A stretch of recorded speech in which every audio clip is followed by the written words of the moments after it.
Is this really patched? Maybe?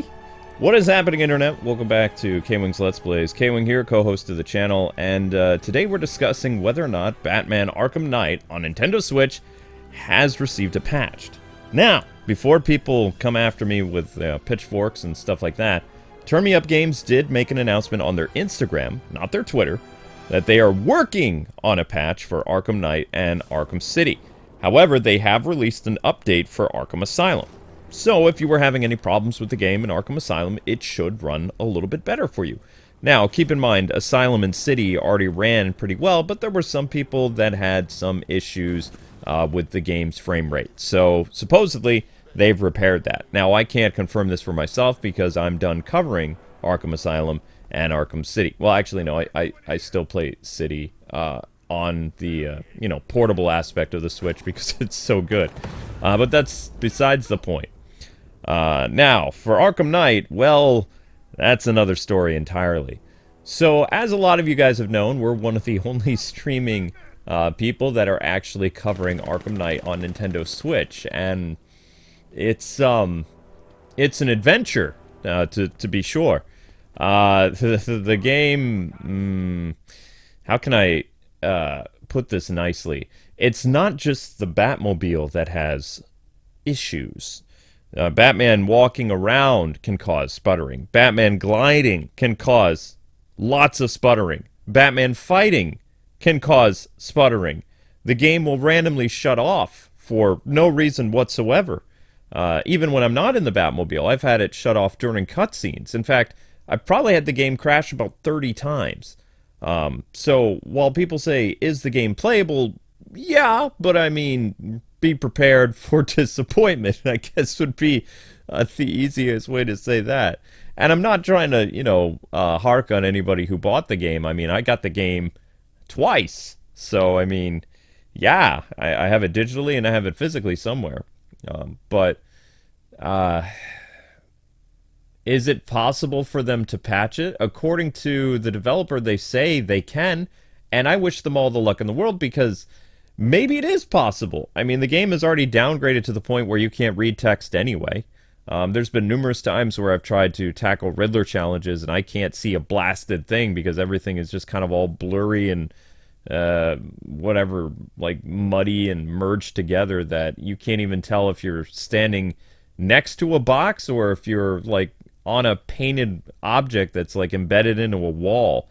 I mean, it's kind of embarrassing that this is what they were able to do. And again, Nintendo Switch is capable of handling next-gen games. Just look at the port of Hogwarts Legacy that was handled by the developer themselves. Avalanche, the people responsible for Disney Infinity, went out of their way and they made sure that the game was actually going to run on the Switch. And for the most part, a lot of people have said there's really no issues with it. I mean, you can definitely tell that the visuals took a hit, but not as badly as the visuals on Arkham Knight. I mean, Arkham Knight goes anywhere from looking like a late PS3, early PS4 game to some enemies literally turning into Gollum from Lord of the Rings, like that orcish character in the guy who kills Boromir in Lord of the Rings.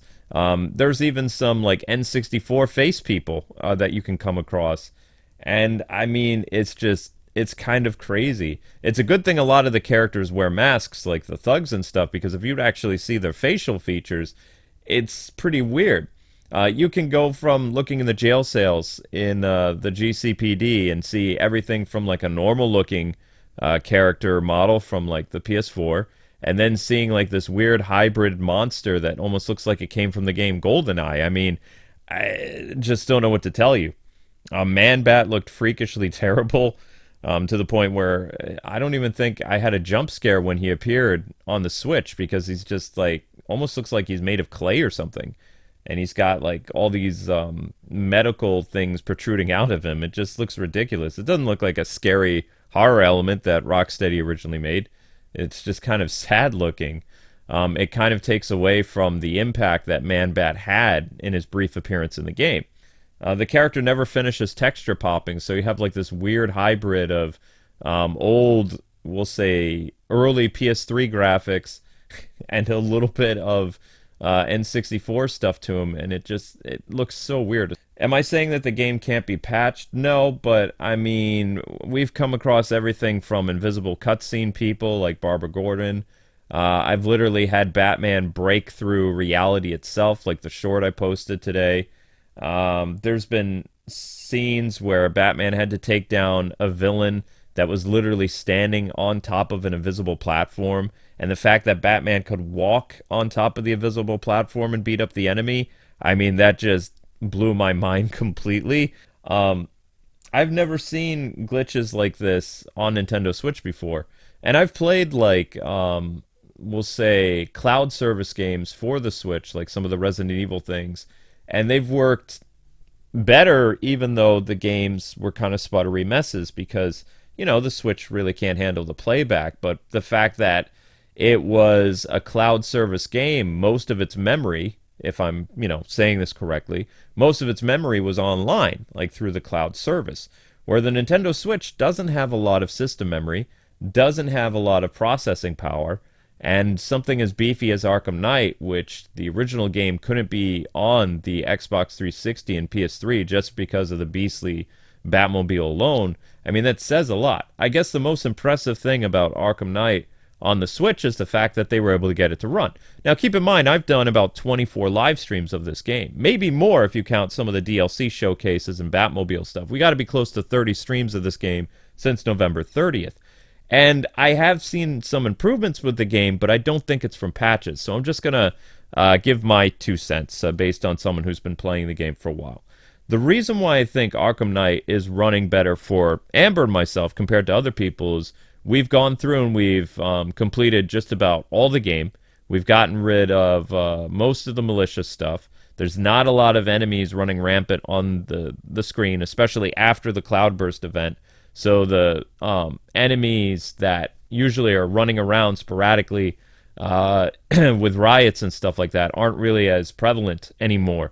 In fact, you can be driving around in the Batmobile and your radar is not going to pick up like hundreds of little dots running around like at the beginning of the game. Now, all this stuff takes up a lot of memory, right?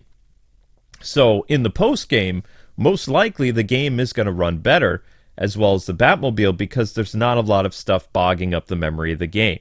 There's no more red lights in my game, really. There's no more serpent drones flying around.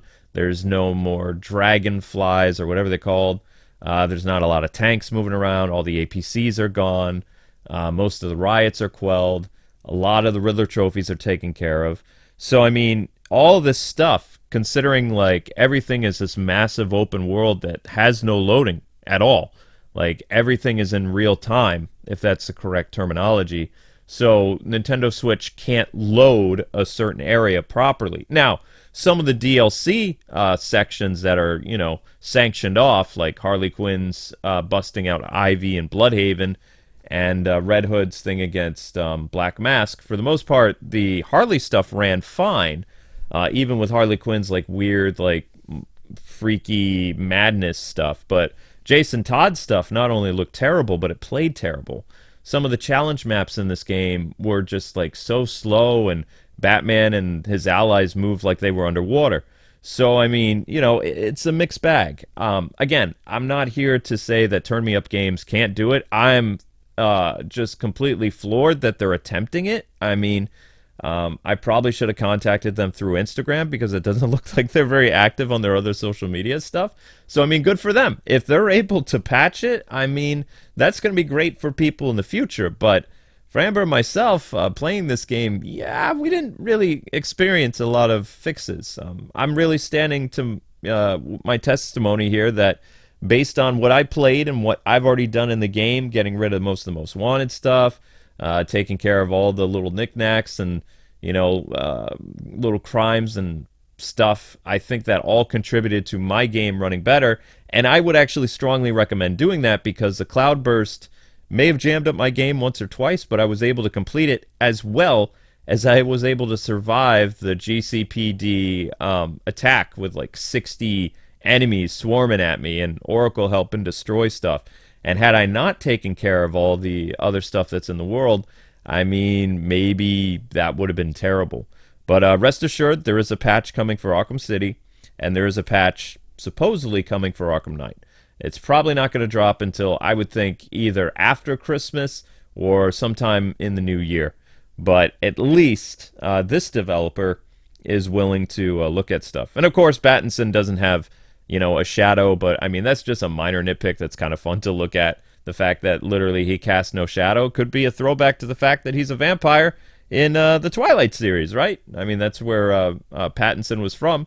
So anyway, people, now I want to hear from you. How do you guys feel about Arkham Knight on Nintendo Switch? Do you think they really patched it? Do you think they can patch it? And how is the game performing for you if you have it? Is it running a little bit better? Or are you still having, like, unplayable messes and bogged down memory and sputteriness and game crashes? I really want to hear from you guys. There's some Riddler trophies that still will break your game, so be very careful. And there is a save file related glitch that can occur. So just be mindful of that. And I hope you guys are enjoying the Arkham Trilogy. Amber and myself have loved covering the game, regardless of what's going on with Arkham Knight. Asylum and City was a blast. And Arkham Knight brought up some unique memories that we'll remember from years from now, as well as enjoying our time covering the game for you guys and gals. Just a kind reminder that we'll be starting Arkham Origins tomorrow on Christmas Eve. The Adam West saga begins. The chubby Arkham Origins 5 o'clock shadow Batman that looks like he attends kids' parties is going to be the Batman suit that we're going to be wearing. It's going to be a lot of fun, and we hope you guys will look forward to that. So see you guys live later today with more of Arkham Knight as we wrap up the story and begin the Batgirl DLC later tonight. All right, people, until then, God bless and happy gaming. Thanks so much for watching. And a patch is coming. It's just not here yet. See ya.